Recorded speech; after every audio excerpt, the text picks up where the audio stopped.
welcome to Forbidden Planet TV. I'm Andrew Sumner, and this is the one and only Dave Gibbons. How are you, mate? I'm very good, Andrew. Thanks very much for asking, and thanks for having me on again. Well, thanks always for coming on. And of course, the last time you were on was on our annual Christmas Day with Dave Gibbons episode of Forbidden Planet TV. Yeah, well, of course, every Christmas is Christmas Day with Dave Gibbons for me, but it did actually add a lot of fun to it. Plus, my little bit of dramatic work as well in the Christmas Carol story that you put out again at that time of year. Absolutely right, and that will be that Hard Degree Christmas Carol will be coming back again with your fine contributions for Christmas 23, right. And hopefully we can do another Christmas Day with Forbidden Planet as well. Yeah, great. No, I look forward to it. It's always a pleasure. Yeah, brilliant. Well, it's great to see you, and of course, as we talk and as we've been talking about off camera, you've been having some tremendous success with your visual graphic autobiography, Confabulation. Yeah, it's been going really, really well. I mean, it's I suppose in real world terms, it's a sort of a niche product, an autobiography of a comic book artist, but everybody out there who's seen it seems to really, really like it. I've had people emailing me out of the blue that I haven't been in touch with for years who have picked it up and really enjoyed it. And a thing that people seem to really like about it is that I made the effort to very much write it in my voice. So it's not that different than sitting next to me in the pub or having me on the end of a video camera talking. And that seems to be a thing that people have really prized. The other comments I've had is, oh, it's really big, which it is a large book, and oh, it's very colourful, and yes, it is in colour. So I haven't had any negative things, and I was a little bit, to be honest with you, before it came out, and we may even have talked about this, I was a little bit worried that I might upset people or that I might, you know, kick open the hornet's nest on certain things, but everybody seems to have reacted very, very well to it. Only one wag sent me a letter, an email headed, "You will be hearing from my solicitors." So I've managed to miss that. And I had a conversation with Des Skin, who's one of the people that I mentioned, and he really enjoyed it. And interestingly enough, his recollections were of exactly the same event, were completely different to mine. So, you know, it shows that Confabulation was a well-chosen title because the memory does play tricks. Yeah, I mean, it is. How long, looking back on it now, how long did it take you from beginning, middle, and end to put it all together, Dave? Well, I don't know. It seems to have gone on for a long, long time. I mean, it certainly all started off way before COVID. I mean, I had the first inklings of it in about 2017 or so. I just thought, you know, that I've been in so many situations that fans of comics would find interesting, in that, you know, I've worked on a lot of very well-known and very successful periodicals like 2000 AD or Doctor Who or all the DC comics. That obviously I did Watchmen, and along the way I got to know a lot of the top American creators who I either worked with or just became friends with.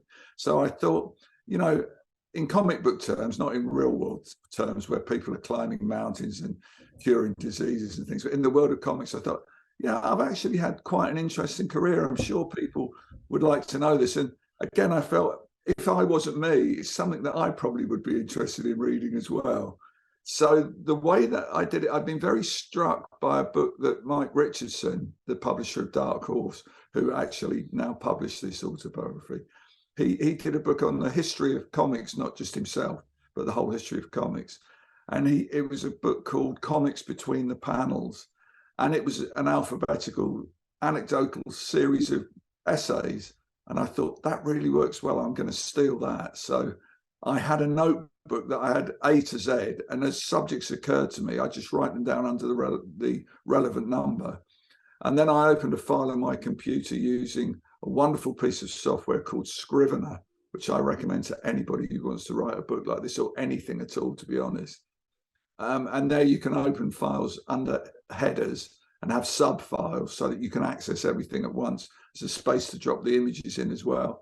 And I started off doing it more as a kind of hobby because I had other things going on. When I got a spare day, I think, oh, I know, I'll write that essay about aliens, or I'll write that essay about Harvey Kurtzman. And I just write to the length that I felt like writing. So it was a very very comfortable thing to do and a very informal thing to do. There was none of the constrictions of writing a chronological thing where you've got to wade through all this exposition.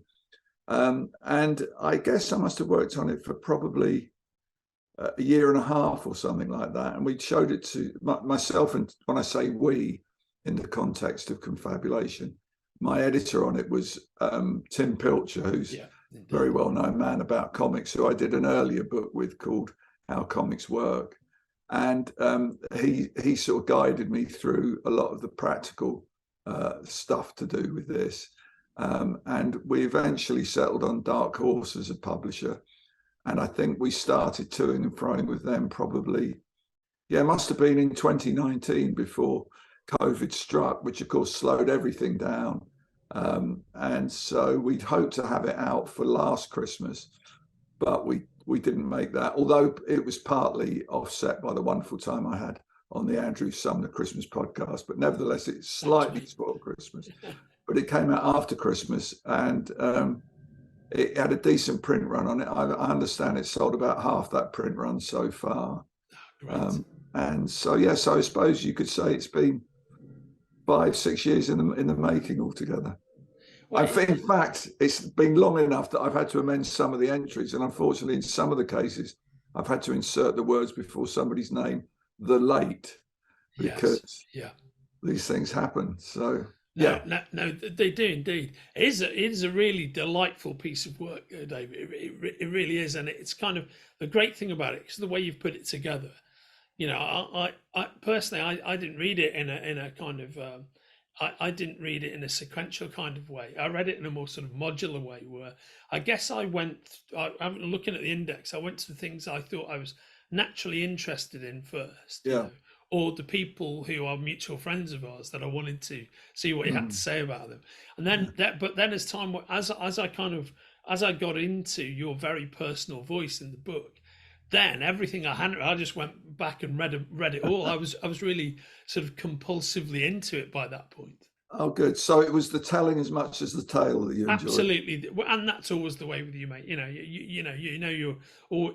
There are comic creators come in many forms, and as you know, I've spoken to most of them, but there are comic creators, like movie and TV creators, like people, can be a rather variable bunch when it comes to telling a story. Very diplomatic. and of course you're a natural in that respect. I mean, you know, we've done panels at shows before where you and I've been sat with a bunch of your peers who are relatively silent, and it's my job to eke the answers out of the question. But the great thing with you is you'll ask you a question and you'll do 20 minutes all the way through, and the audience will be loving it. In fact, somebody commented on the Lawless convention that I did last weekend that it was a really good interview, and after all you have to do with me is press go, and I will talk until somebody stops me, which is, you know, an admirable or somewhat oppressive thing, no matter how you look at it. But I often, one of the panels I was on, it was the Road Trooper panel, and of course I know a lot about Road Trooper, and I had to make myself stop talking. I was like, oh God, we've been going for half an hour, and I've spoken for 25 minutes of that half an hour. So yeah, and I think that's the thing with Confabulation as well, that when you get into that role, and many of these stories I've actually told in person, and I've tried out on people in bars, so they've been kind of honed down to the best form, to the best dramatic form, and I just find naturally that I because I'm not sort of pompous about it. Some people do autobiographies where they're very self-aggrandizing. Someone else pointed out to me that I was worried about upsetting people with this autobiography, that actually the butt of most of the stories was examples of me being a prima donna, or me paving the road to hell with good intentions, or me saying the wrong thing at the wrong time. So I thought, I've just got to write this just like I'm telling somebody with the sort of, what's the word I'm looking for? Well, with the good and the bad stuff in there, and I think I've at least succeeded in that. Oh yeah, there can be no doubt. I mean, I think that's the great lesson from George Clooney, right? Being kind of self-effacing and making yourself the making yourself the subject of your own humor is a thing that works really well. There's nothing more obnoxious than, you know, kind of savaging other people at great length, which Yeah. you would never do. You don't have that mindset. No, But no. Well, no, and of course there is the other thing. When people complain to you that they weren't treated very well in your autobiography, the answer is, well, you should have been nicer to me. What can I tell you? yeah, yeah. So no, but I'm fortunate in my path through the fascinating world of comics that I've got many more friends than enemies, and with my enemies, no, I haven't even really got enemies, but you know. To me, quite often the things that people get really upset about is, to me, it's just like another day at the office. You know, well, that went well, or that didn't go well. And I think I will. Having said that, I did have a post-it note on my computer when I was finishing the edits on the book, and it just said, "Be kinder," because sometimes irony and wit can be misconstrued. So I was very careful to make sure that I didn't inadvertently upset anybody. Yeah, and I think you trod that line extremely well. There are what are the I was going to ask you about the great thing about it for me reading it is there's a couple of people I know extremely well. You know, a great mutual friend, Bob Wayne, who's an old mate of mine. I know he was delighted to be in the book. And I know that he reached out. Oh yeah, if he didn't reach out to you specifically, he got in touch with me to find out if he was in it and where he was. And you know, I know he was very happy to be included. Oh, great. Oh, that's good. Yeah, because Bob's one of those great, I think we all have them in this business. One of my great convention friendships, you know, we always bump into each other at shows. We always have a laugh. And yeah, it was really good to get a story about him. And also on a more serious note, to sort of make people aware of just exactly how much he's played in making sure that books were available for people and judging the market, and a guy with an immense knowledge of the comics market and retailing. And I think the world of comics is a poorer place now. He's taken a step back from it, most definitely. I couldn't agree more. I mean, you know, he's one of the fundamental contributors to how the direct market works, and he's one of the guys who understands it, you know, every element of it from the ground up. Like his knowledge is completely unique, isn't it? It's imprinted on him. Yeah, but it's funny you should say that, because we wanted to have an index to the book, because what all us creative people and comics people want to do is read the bit about us. So I always go straight for the index of any book about comics and see how much coverage I got, and then I'll read the couple of paragraphs with me. Then I won't even bother with the rest of it. You know, that's how vain we are. But I'm really pleased Bob enjoyed it anyway. Oh yeah, and then of course somebody I work with very closely, Mr. Nick Landor, co-owner of with Vivian Chung of Titan Forbidden Planet. He gets a nice mention too, because you go way back with him. Well, he does, yeah. And the story I tell there is one that I've often told about Nick, and he actually had it. He read it and he gave me a great comeback to it, really, because. Shall I say briefly what it was? Oh yeah, please do. Please do. I'd love to hear that. This is very briefly, and way back when I was trying to break into comics, I used to work in London as a surveyor, and I would do anything to get work in fanzines just to see my stuff in print. And Nick published a fanzine as part of an offshoot of his comics dealing trade, and he got me to do some logos and some illustrations for some of his fanzines. And one night I went along straight after working all day as a surveyor round to his parents' house, which was a lovely house in Notting Hill Gate, as I remember it, architect designed house, because Nick's dad was an architect. And as I walked through the door to be shown through into Nick's bedroom, which was where he had a professional drawing board and bookshelves and everything like that, I could smell the smell of cooking coming down the stairs. And I thought, God, I'm really, really hungry. I've been working all day. And Nick showed me what he wanted me to do.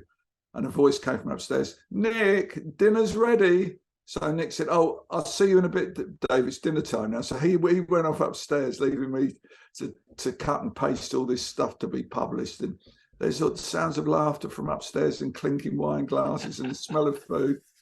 And anyway, Nick came down about an hour and a half later, you know, patting the gravy from his chin, and looked over my shoulder and went, oh, I thought you would have got a bit further than that. So I've told that story about Nick. I've told that story to Nick, but he's come back to it. It's Dave. You realise if you tasted my mum's cooking, I was doing you a favour.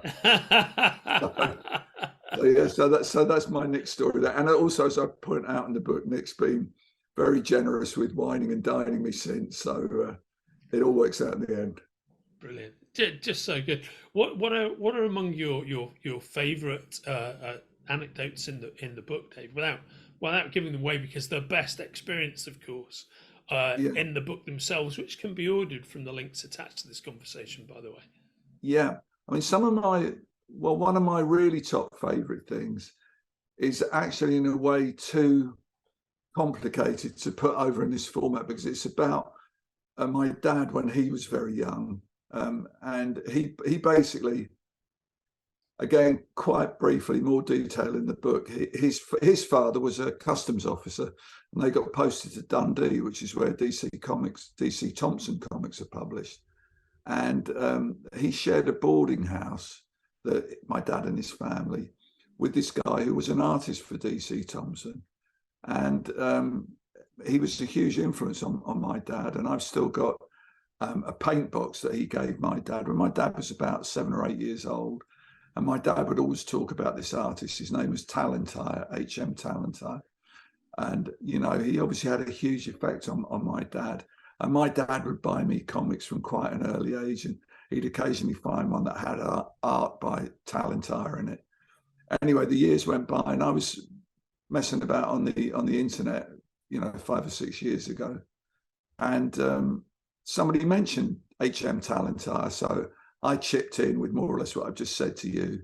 The next time I logged on there was an email posting from a guy called Douglas Talentire, who was H.M. Talentire's son, which was quite incredible. So I got in a correspondence with him, and, you know, spoke a little bit about basically that the influence that his dad had on my dad had come through to me, and had sort of ended up in me doing a career that I really loved and that I've had such good times doing. And in a way, I wanted to thank him on behalf of his dad for making that possible. So he wrote back quite an emotional email as well, and said, "Oh, I thought you might be interested in seeing some photos of my dad when he knew your dad."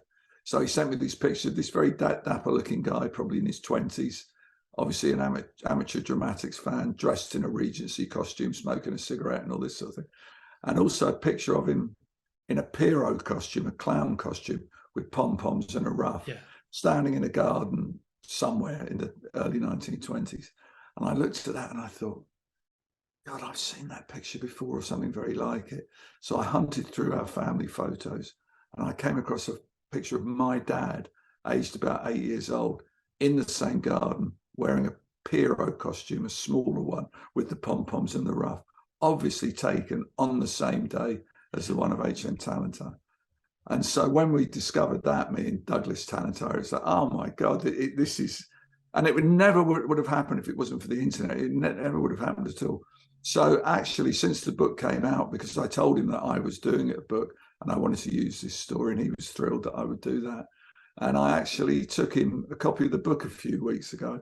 And I mean, if you do the maths, his dad was 20 when my dad was 8, and I'm in my 70s. And it turns out that Douglas Talentire is a very sprightly and healthy 92-year-old who pulled out from his loft all sorts of artwork and roughs and stuff that his dad had done. So I'm going to go around and see him again and take some decent scans, and hopefully somewhere write a little piece about H.M. Talentire. So that was one of the wonderful things about it. And it was the sort of information and the sort of story that I probably wouldn't have told if it wasn't for the fact that I was doing an autobiography. So that's kind of an extreme version of a really unusual thing, not a particularly funny or entertaining, quite a heartwarming thing, I think. So the tone of the book, you know, is able to reflect the sort of stories it's telling. And I mean, that takes up about 4.5 pages, where there are other things in there that take up about a paragraph, you know. So it's a good book for dipping into. So there we are. That's a free anecdote for you. That it's such a great story, though, that because just being able to connect with your own past in that way and Mm. filling a missing piece of that puzzle. Yeah, That's such an amazing. Also, to be able to get more of a 360-degree sense of a yeah, picture you've seen your entire life. I mean, that's yeah, wonderful.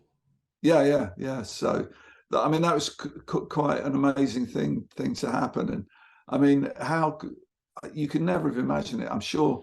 Could you imagine being an eight-year-old in a clown costume in Dundee, and at some point in the future, over a century later, or probably a century later, because my dad was born in 1913, so in 1923, say, he would have been 10.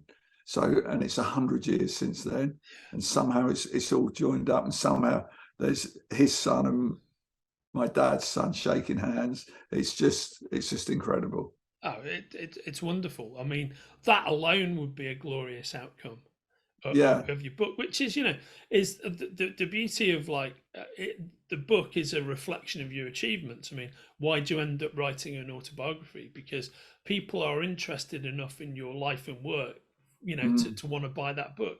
So it's already a validation of how well you've done, and to be able to access hidden memories like that, I just think that's absolutely wonderful.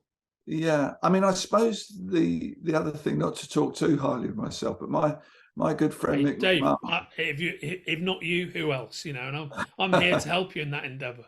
Thank you. Well, no, my good friend Mick McMahon, I used to share Yeah, a studio with. I sent him a copy early on, and he really enjoyed it. And there's a nice little story in there about him as well, about how he came to me. But he said to me, the thing that comes through about it, Dave, is your love of comics. He said, you absolutely love comics. And I thought, yeah, I do. I really do.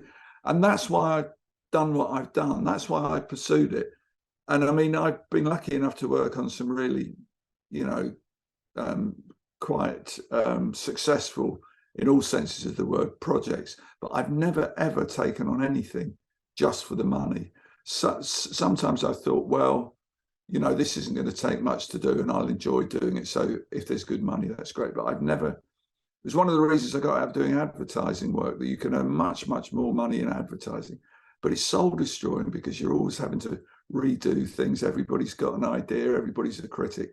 Whereas in comics, by and large, what I've produced is what's gone to print and it's been mine. yeah. And it is a love of it. And now, even though I don't draw so many comics and I don't need to work under deadline like I used to, I still just love the whole world of comics. And obviously, I guess what the book illustrates is not only the world of comics, but its inhabitants, the fellow artists. And of course, that's the other interesting thing, I think, is that when I was growing up, to be that interested in comics was a really unusual and odd thing. That I probably only knew another couple of people who were remotely interested in comics. But then you go fast forward and you get to San Diego, and there's 200,000 people like me. It's like Yeah, yeah. you find your tribe.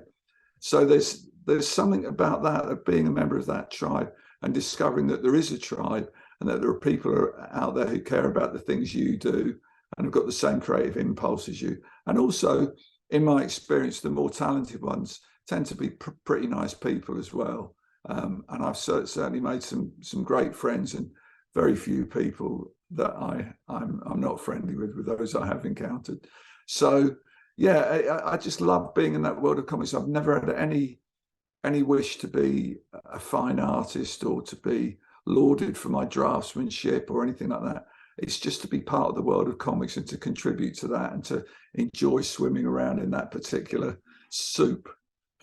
Yeah, I completely understand, and we've talked about this before. But an indelible memory for me when I was a kid in the Liverpool suburbs is doing my paper round, and we used to get paid on a Saturday, and that's the day that the comics always arrived. Saturday, I guess because the kids have got the weekend off and they all buy Yeah, the comics. So the new comics and it's always. pocket money day, isn't it? Whatever. Right, Yeah, exactly right. yeah. So when issue 1 of 2000 AD appeared with Mach 1 on the cover and the space spinner, I distinctly remember being blown away by many things totally excited by many things about that first issue.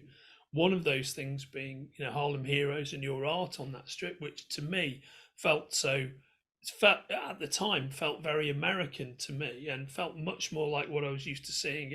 Because I always had this disconnect between the American comics I loved and the British comics, which I liked but didn't love in the same way. And though I enjoyed all the war books and whatnot, they weren't really delivering the kind of hit that I wanted. But I remember specifically when I saw your art, and then when I saw Boland's art, I always thought, even as a kid, I thought these guys should be working for DC and Marvel. And lo and behold, We did. yeah, you did. Like, Yeah. and 50 years later, here we are talking about it. And I think it's wonderful to have been in that vanguard the way that you have been.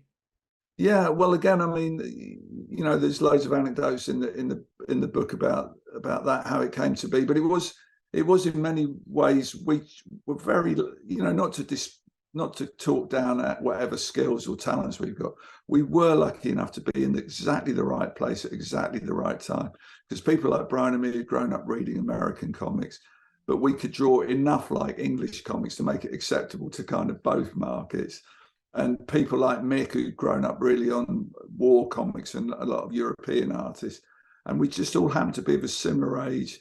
We lived quite close to each other. There was a tremendous esprit de corps. And it was one of those things like, I don't know, being a member of the Marvel Bullpen or being one of the EC Gang of Idiots or something like that. Yeah. There was that wonderful camaraderie. And again, that's something about comics, is this camaraderie and innate friendship and understanding that goes on. And Mick actually paid me another compliment. He said, because the reason I got the Harlem Heroes was they had a lot of artists try out on it, a lot of European artists, and they couldn't quite get the sort of flying through the air superheroic thing. It was just people dressed in ordinary clothes hanging in the air for some reason.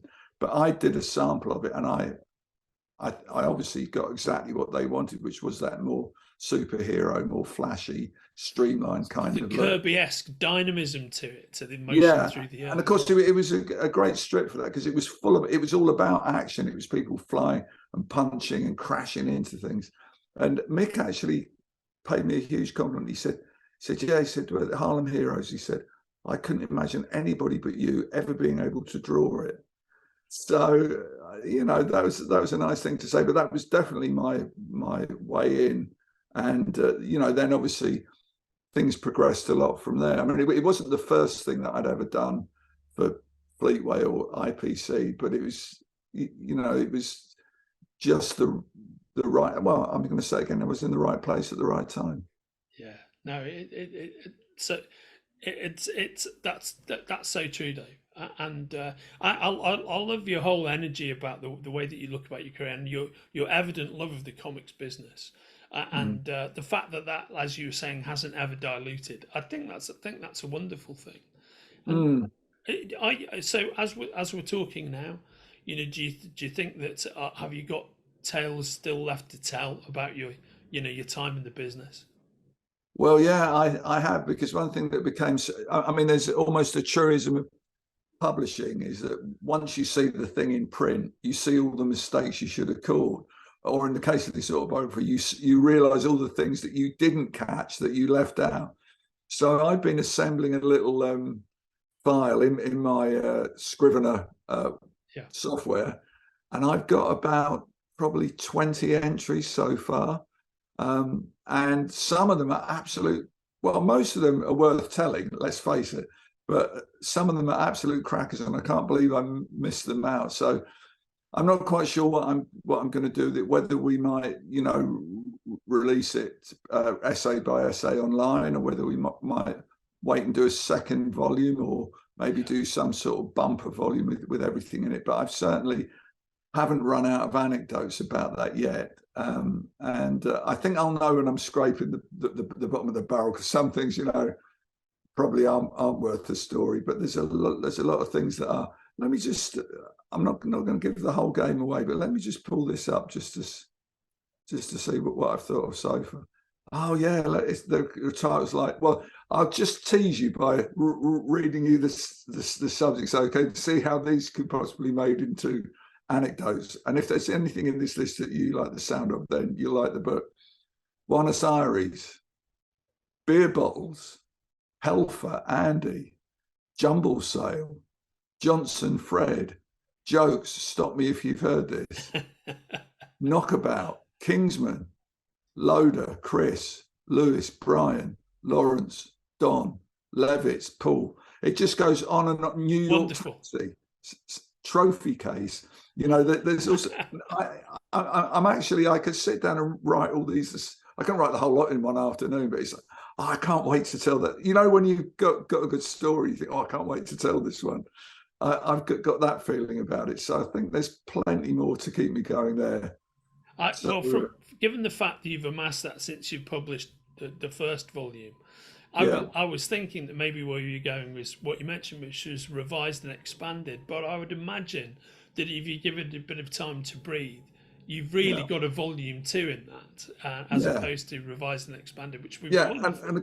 And of course, there's also the likelihood that going around the country and having all sorts of encounters with this autobiography, it'll give me a couple of subjects for the next autobiography. I suppose I really should have an entry, Sumner, Andrew, shouldn't I? Well, really? you know, I wasn't going to say, but I know you're secretly very hurt about that, and I know it's your name you went to first in the index, but we'll try and squeeze you. And if it's looking a bit thin, we'll reveal some of your past, Andrew. You know what I'm talking about. You know what I'm talking about. I know exactly what you're talking about, and I do appreciate that, Dave. Thank you. Yeah. Put me in the Christmas section. Yes, I will. Yes. Yeah, that'd be wonderful. And Dave, have you got anything else that you're working on at the moment, or have you got anything that's coming up? Well, I keep thinking that I'm sort of finished with comics. I keep thinking, you know, instead of being like semi-retired, I ought to just retire. But I've got one little bit of what feels like unfinished business. I know you're aware, but a few years back I did a graphic novel called The Originals, which was quite autobiographical. It had a lot in it that came out of my experiences growing up and being a mod and having a scooter and everything. And while I was doing that, you know, because I was sort of 17, 18, 19, I worked in an old folks home. My good mate of mine, his mum was the matron of an old folks home, and they found me a holiday job. So I used to work in the kitchen, and then I was a storeman, and then I ended up working on the wards as a sort of an auxiliary. And so I'd have to sort of interface a lot with these old guys who were probably about the age I am now, to be honest with you. And I used to give them a shave, give them a bath, and, you know, make them cups of tea and stuff like that. And I learned a lot from doing that. And one of my tasks was to, as I say, give them a bath, which meant you used to run a bath in the bathhouse, put some nice warm water in there, help them get undressed, help them get in the bath, wash the bits that they couldn't reach, give them the flannel to deal with the rest of it. And then sit down for 10 minutes while they had a good old soak in the tub and maybe read the paper. But what happened sometimes was these old boys, because you're in the steamy bathhouse and it's all very restful and very relaxing, a bit like being in a spa or something like that. And they start to talk, and this weird thing would happen where they suddenly started to talk in their own voice. Instead of just being like this old man, you know, in a bathhouse, they would start to tell you stories of when they were growing up. And of course, most of them, or a lot of them, had been in the First World War. They were that old that they'd been in that growing up. So they go from being an old boy waiting to have his toenails clipped or whatever, to a young soldier in France chasing the girls, stealing the wine and doing all that. And I thought, God, they've got a story to tell, these old guys. And like I say, it was juxtaposed with me being a mod, with me being young and going out and having my adventures. So I thought with The Originals, there's a story to tell about them at the other end of their lives, of what are they like when they find themselves in a care home or something like that. And I had quite a long conversation with Pat Mills, who's the guy, one of the co-creators of 2000 AD, brilliant writer. And I was sort of running through these things with him. He said, so I said, I'll have to try and write it sometime. He went, no, Dave, you will have to write it now. You will be haunted by this until you do write it, because you're too far into it to stop now. And I have found that since then, I keep coming up with little ideas. I saw an old boy on a mobility scooter the other day with a couple of mirrors and some lights. And I thought, yeah, scooters at both ends, you know? Yeah. So, right on. yeah. And I've started to make notes on that as well. So I'm sure, and I don't know what to do, whether I'll write it write it and draw it or quite how I'll do it. But I think it is a story that needs to be told. And I think it's because hopefully in the way that the originals said something about being young in years, I think maybe I could come up with something that's about being long in years, old in years, you know. And I think it might be quite interesting. And again, it's kind of from personal experience, if not my own experience at a later age, of people I know's experience at a later age. And I think it could be quite an interesting thing. So that's the only thing I've got on the horizon, really. I do odd little commissions and sketches for people, but really, well, as you know, if you read my autobiography, I've been doing this for 50 years, and I'm not complaining, but I've kind of had my share of deadlines, you know, so that doesn't appeal to me anymore. I really do truly understand that, as you know, and I think that idea that really speaks to me. I think it's a great, because I realised when you were telling me, we've had some of these conversations on our own time about those old boys in the past, and it's such a great idea. And as you may recall, I was extremely close to my own grandfather, who was a big comics fan, and he had all these amazing exploits, things that happened to him in World War II, and those stories, to hear him, my childhood until I was in my kind of late 30s, my life with him was just full of those kind of tales. And you're absolutely right, it rockets these older people back to when they were in their physical heyday. And funnily enough, I was in the central West London the other day, and I saw an old boy in a mobility scooter which was tricked out like a Harley Davidson, with the handles and everything. I thought, man, that's amazing. So those two things together, like, kind of like attach very nicely to this brilliant idea you've got. I just could see you creating that. It'd be wonderful. It is quite appealing to me. I've even started to think about the way I might draw it, because the originals is very slick and very clean and very designed and grid-like. But I'd want to do something that was much more informal. Maybe just leave it in pencils and a bit of wash, something that gave it a completely different feel. Still, hopefully well done, but because that's a big thing with me with all the projects I've worked on. I like to design them as well as just draw them. So I'm also, while I'm thinking of the stories, I'm starting to amass how this thing might look or how it might be packaged. So anyway, I'm sure by the next time we talk, Andrew, it'll be much more advanced, and I'll be reading out lines of dialogue from it to tease you with. Wonderful, David. I can't wait for that moment, and I also very much look forward to where you go next with Confabulation, whether it's Volume 2, whether it's because those stories have to see print, mate. They really do. Yeah, good. Oh, well, I'm pleased you're enjoying it, Andrew, and you will at least get a token mention in the next one. That's all I'm promising. Well, you're very kind. Or there might be one of the old boys on a mobility scooter called Sumner. Old Sumner, he asked too many bloody questions. That's even better, mate. And for everybody watching this, you can order Confabulation from the links attached to this conversation. As ever, Dave, it's absolutely wonderful to see you. Great to see you looking so well as well, mate. Oh, thank you. It's all to do with my new webcam, Andrew, but it works quite well, doesn't it? Much cheaper than that stuff you pay 50 quid a bottle for and rub on. Absolutely right. Your skin tone's looking amazing, mate. Thanks, Andrew. Well, as I say, always a pleasure to talk to you. Thanks for some good questions, and thanks for just pressing the button and letting me go. Yeah, always, mate. You take care of yourself, Dave. See you soon. Right, all the best. See you, everybody. Cheers. If you're enjoying watching Forbidden Planet TV and you're enjoying watching us talk to the world's most interesting and accomplished filmmakers, authors, artists, musicians, creators, subscribe right here. See you soon.